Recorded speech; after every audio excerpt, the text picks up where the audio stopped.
অনেকেই জিজ্ঞাসা করেন, ম্যাডাম মূত্র করার পর মূত্র কিন্তু ফেনা ফেনা হচ্ছে, গেঁজা মতো হয়ে যাচ্ছে, একবার ফ্লাশ করার পরেও কিন্তু ওই ফেনাটা থেকে যাচ্ছে, তাহলে কি কোনো আমার শারীরিক প্রবলেম আছে?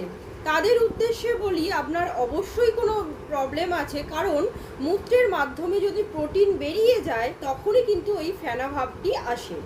আমাদের যে মূত্র উৎপাদন করে কিন্তু কিডনির কাজ কি? রক্ত থেকে যে অপরিশ্রুত যে জিনিসগুলো আছে সেগুলো ফিল্ট্রেশনের মাধ্যমে সেগুলো ছেঁকে নেয় এবং পরিশ্রুত রক্ত আবার ফিরিয়ে দেয় শরীরে, আর কিছু জল অ্যাড করে আমাদের মূত্র উৎপাদন করে।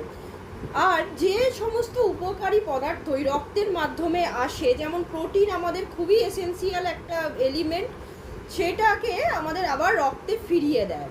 যখন দেখা যায় ওই কিডনির ফাংশন আমাদের কোনো কারণে ডিস্টার্বড হচ্ছে, তখন কিন্তু মূত্রের সঙ্গে প্রোটিন বেরিয়ে আসে, কারণ তার ছাঁকার ক্ষমতাটা বা ফিল্ট্রেশনের ক্ষমতাটা কিন্তু ডিস্টার্ব হয়ে গেছে।